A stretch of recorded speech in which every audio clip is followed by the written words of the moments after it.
And we're back with Truth Unrestricted, the podcast that is taking the gloves off in the fight against disinformation. I'm Spencer, your host. This episode is the second of two parts. If you're hearing this and you haven't yet listened to the first part, then maybe go back and catch that first part. This part might not make much sense without it. In the first part of this episode, I criticized Matthew Remski for disinformation he had put together on episode 25 of his Anti-Fascist Dad podcast.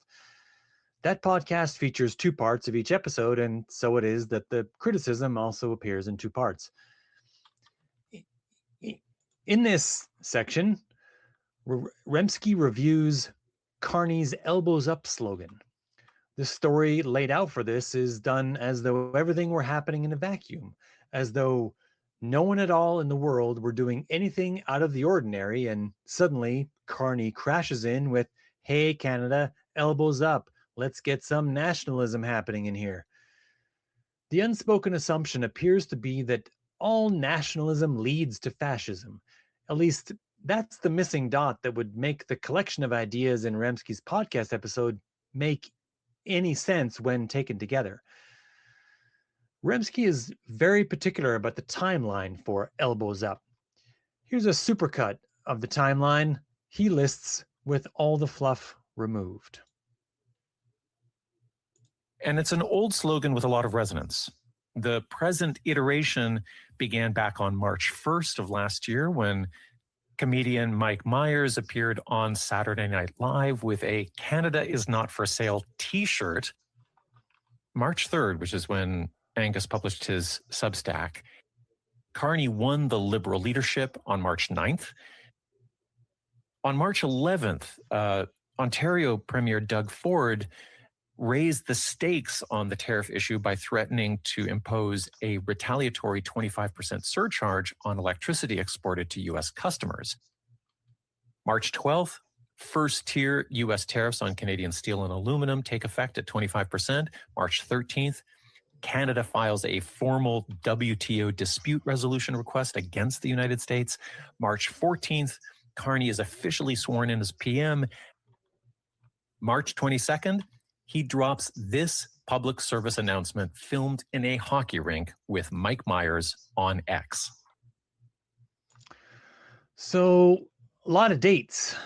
Those were the only dates he mentioned. Remski seems to really like them. Dates. He just lists them all.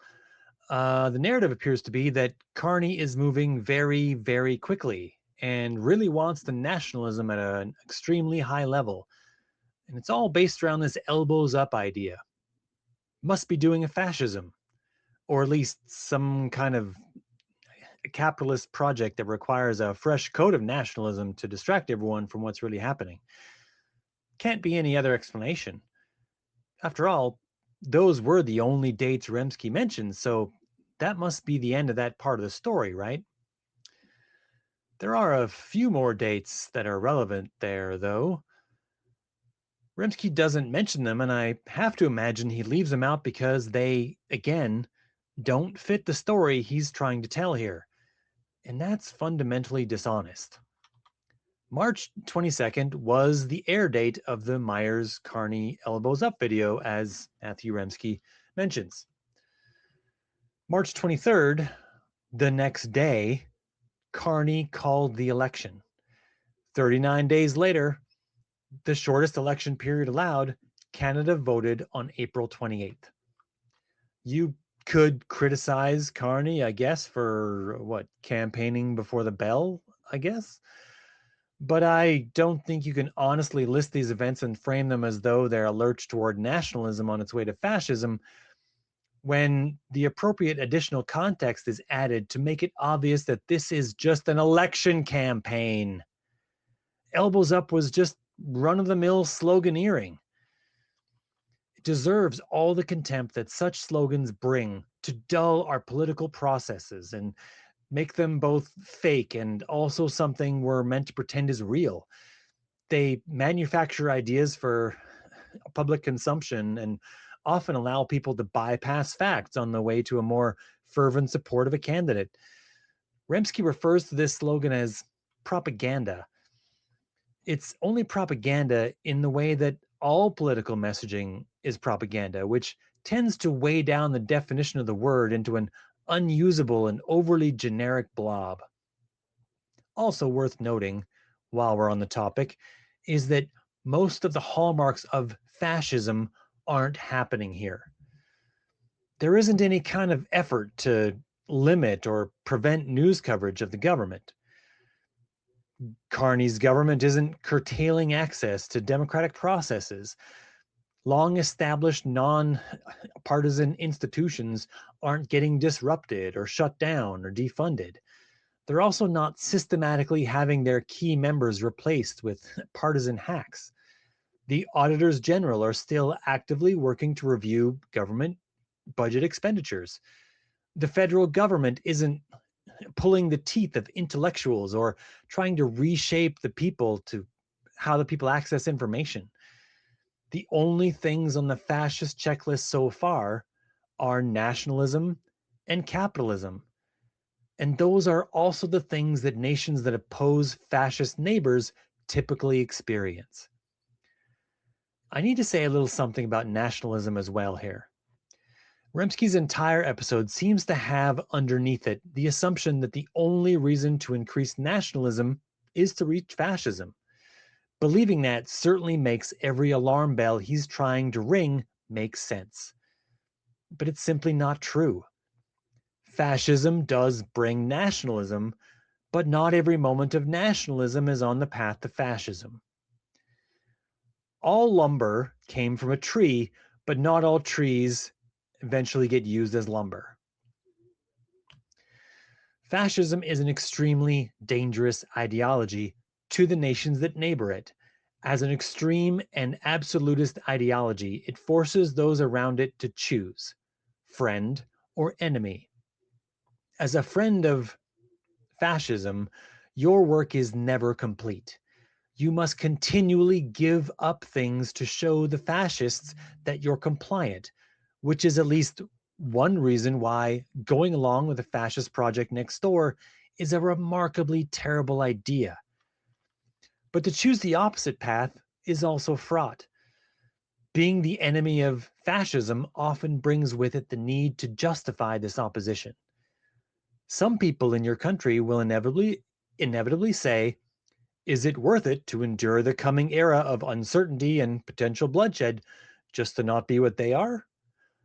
Are they really so bad that we can't just agree to be like them to avoid harm? Hell, there might even be a profit to be made by doing so.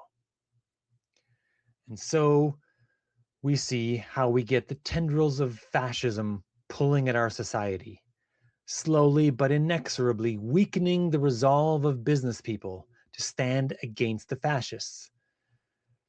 And with those business people come those whose interests are tied with theirs, employees, ordinary people who just want to live their lives and who come to believe, through self-delusion or actual enthusiasm for the fascist project hardly matters, that participation is the better path.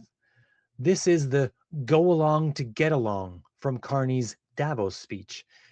It's the veiled hegemony that Canada has been experiencing for decades now. Agreeing that the suffering of the people the US has bullied is the unfortunate cost we pay to have a seat at the table where important international affairs are determined, and maybe have some moderating influence. Or that's what we tell ourselves about the nature of our participation. Which is why it's particularly egregious and fundamentally dishonest for Remski to say these things. The resilience that Carney is attempting to create is meant to manufacture the ability for Canada to walk away from trade negotiations with the US if needed. The ability to tell the US that Canada is not, in fact, forced to accept whatever shit deal they deign to offer. That we have other options available to us. I would bet that Remski also wants that, which is what makes his stance here so baffling. Meanwhile, Remski inverts the reality. by telling an incomplete version of the story to create a Carney is secretly working toward mega fascism in Canada fantasy, as though the trade deals Carney has been doing with every nation except Russia and the US can be understood to be anything other than a rebuke of the go along to get along approach we previously had. As though strengthening Canada's international trade relations with as many alternate countries as will have us has only surface level resource extraction as a goal and cannot be viewed in the wider context of an industrial behemoth next door that has made its expansionist intentions explicit. Willingness to abstain from resource development to contain climate change and maintain the environment is a noble pursuit. But greed exists in Canada just as it does elsewhere. And as long as there's money to be made by engaging in these activities and the US has need of those resources, we will be locked into this spiral. Until the US changes its course, Canada will always need a way to flex its own muscle. And there's a psychological factor here. Having the ability to push back militarily means a lot more than mere combat capability. We live in a democracy. Knowing that Canada has a highly respected and a highly trained military allows individual Canadians to summon the confidence to band together in an elbows up stance, if that's what you want to call it, when threatened with annexation from the US. If we agreed to complete disarmament, especially in an environment that has all this saber rattling from Washington, Canadians might just decide to capitulate. Where would all those high-minded goals of protecting the climate and the environment be then? How could we exert any authority over the land we've sworn to protect? How could we protect the Indigenous people from further indignity once we'd laid down our arms and cast our future to a mere hope that the United States, of all countries, is willing to respect our borders and our sovereignty without the possibility of military recourse? Would the grizzly hesitate to attack the toothless wolverine? If you think that, tell me why. Matthew Remski casts the elbows up message as a capitulation to capitalism, and that this is the ultimate sin, as though showing Carney's zeal for capitalism and economic growth is sufficient for making the case for fascism. I ask, is Matthew Remski's world really that simple? Canada's renewed interest in nationalism is more about reminding each other that economic resilience comes with a price, and a silent agreement that if we want to remain self-determining, then we need to brace ourselves to pay that price. It's not a slow march to fascism. Remski does an extended deep read of the Myers-Carney video as though it were a secret coded message that maybe even Carney wasn't aware of when it was made. Who was aware of it then? Remski never says. This has the air of maybe like a Freudian slip or an unintended reveal of the true nature of some nefarious scheme. It seems to include a hidden layer of union busting that Remski hints at repeatedly in his deep dive, but doesn't explicitly state is the crux of the problem. But imagining that Remski doesn't want people to come to that conclusion on their own brings the question, why does he include it as part of his analysis at all? Here's a supercut of the relevant pieces of Remski's narrative with all the unnecessary fluff chopped away. Now, today I'm going to go into that panache part by doing a close read on the main slogan that Carney has used to sell his Trump response policies over the past year, elbows up. This is an old hockey slogan that he skated on as he attempted to sell his cultural resistance project to the country. Angus traced the slogan back to its source in the country's most famous hockey player, Gordie Howe. But with regard to Gordie Howe, it missed an important historical contradiction I'll get to and that Carney capitalized on. But what about Gordie Howe? The fifth of 9 children, Gordie grew up in poverty in Saskatchewan in the 1930s. Saskatchewan in those days was one of the main incubators for Canadian socialism. This is where all of that is coming from, but the Howe family didn't connect with that, perhaps because Dad was more itinerant as a worker and maybe had less sustained contact with union organizers, maybe because Mom was Prairie German and tended toward social credit and not Tommy Douglas's CCF. And also, by the time Gordie was 16, he was off into professional hockey, which was famously capitalistic and paternalistic.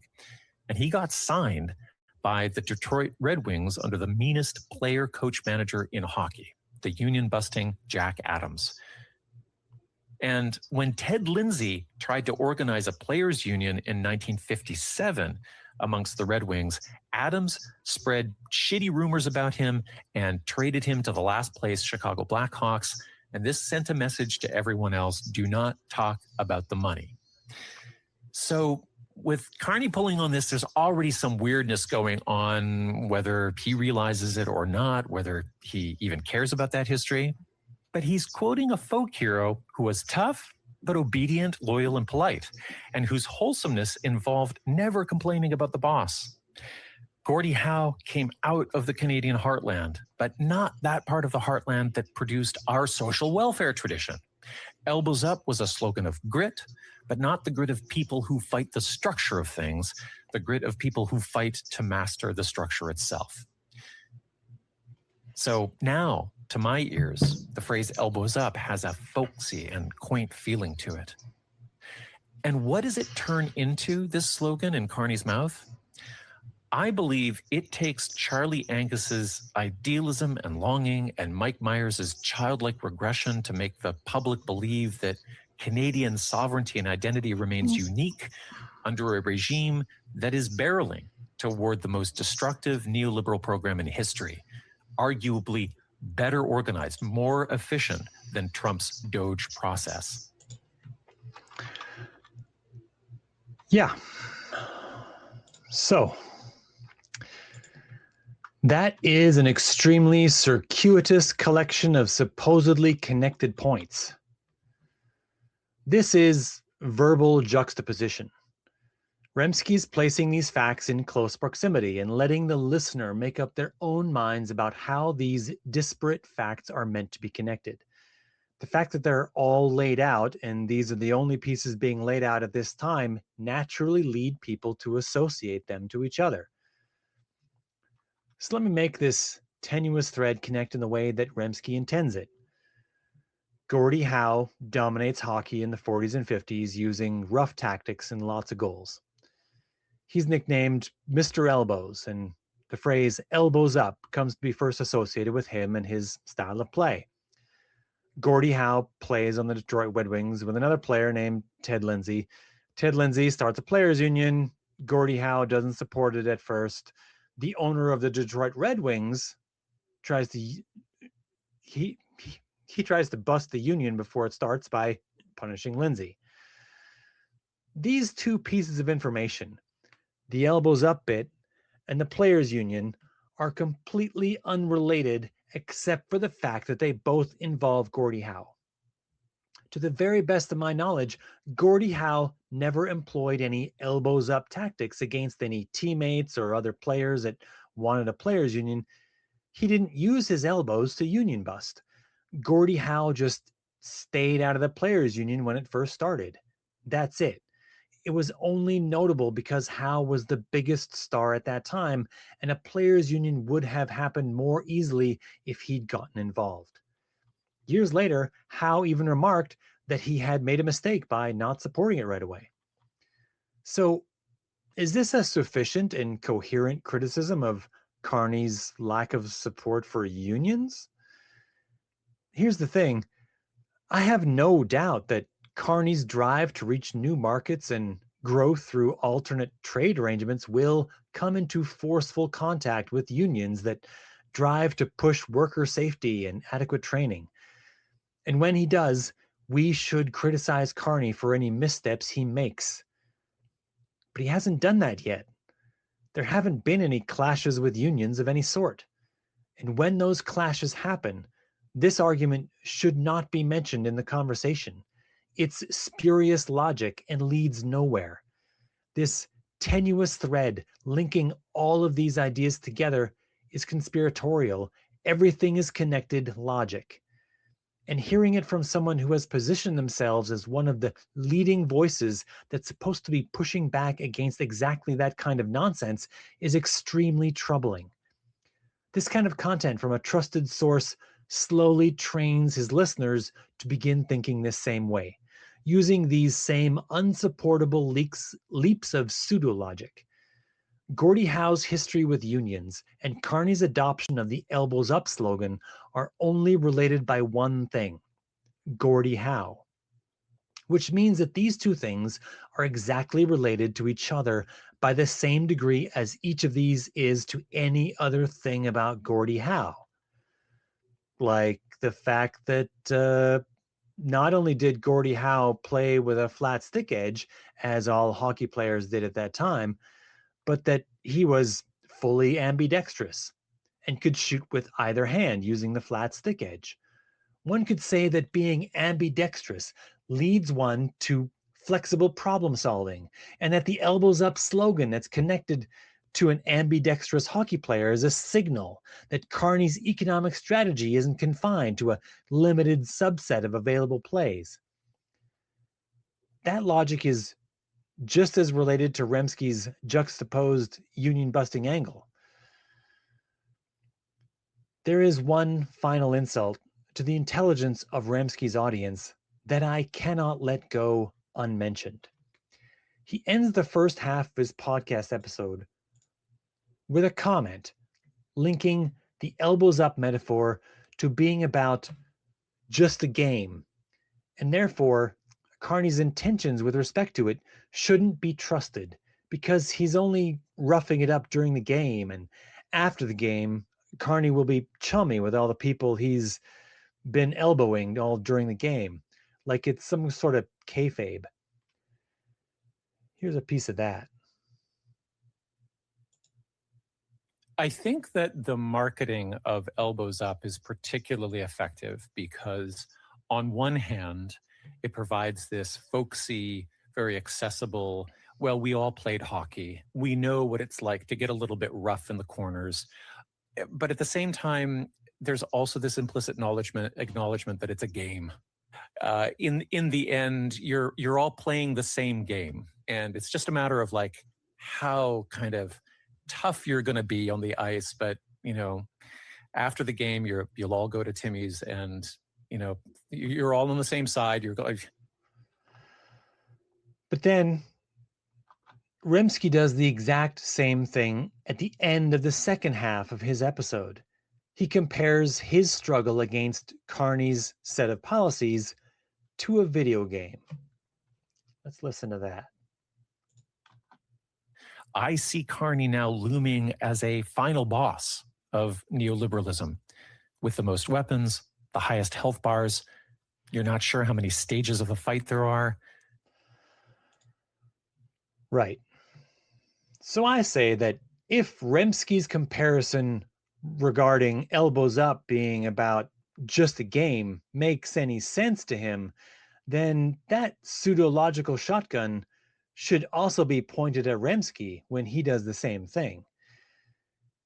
Is Remski overtly, or perhaps even subconsciously, signaling that this is all just a game for him? After this is all done, is he just gonna put down his game controller and go live the rest of his life like nothing of this struggle matters to him? Is his metaphor here a sign that this is ultimately inconsequential in the grander scheme of life? Is this just some content? Is this just some content he needs to create to fill time? Is it only being created to farm outrage against a currently popular politician so that he can boost listenership and assure his fans that they're on the correct side because he portrays the right feelings, if not exactly solid arguments. Think of it this way: you're a time traveler, and you travel back to July of 1939 in Britain. World War II won't start yet for a few months. You pick up a local newspaper and read the opinion column. Someone is going on and on about whether all these tanks and planes the government wants to build are a good idea, or whether they have some nefarious purpose for doing so. And a lot of spooky questions about why the patriotism is ramping up so sharply. The end of the opinion piece hints at the possibility that all of this mirrors the actions of governments in Germany, Italy, and Spain, and that maybe this dry, extremely stuffy prime minister named Neville Chamberlain is secretly trying to build a fascist state. If you went back in time and found someone saying that in Britain in July of 1939, you might well wonder what they were really up to. Why they were deliberately ignoring the threat of aggressively expansionist countries very close by that absolutely have demonstrated a demonstrated history of human rights abuses and disrespect for the sovereignty of other nations. And so it is that I have come to question what it is that Matthew Remski is really up to. Perhaps he cares not for Canadian sovereignty, knowing that he himself holds dual Canadian American citizenship. Perhaps to Remski, the border between our two nations really is an arbitrary line that can be removed just as easily as it was drawn upon the map in the first place. Perhaps peace at all costs means acceptance of the fascist dictates that reveals the lie of his podcast name. Perhaps you should rename it to the Anti-Neoliberalist Dad Podcast. At least that would fit his current content model. My final point about Remski, and about everyone on the left who attempts to manufacture very specious arguments in service of a good cause, is that these efforts do not ultimately serve the purpose very well. First, when they are transparently false, this gives reason for reasonable people to think that your side is the one that manufactures falsehoods. Second, when they're believable but misguided, they can exhaust the audience's ability to continue the fight or focus effort on the most important parts of the fight. Dredging up additional fascists in an effort to claim additional targets is not useful when actual honest to goodness fascists are taking away rights every day. Pulling focus from that effort is not helpful. Further, teaching your audience to accept low grade and fantastical arguments will not help them see reality when the time comes for them to determine it for themselves. If anyone has any questions, comments, complaints, concerns about anything they just heard on this podcast, you can send that email to truthunrestricted@gmail.com. And with that, till next time.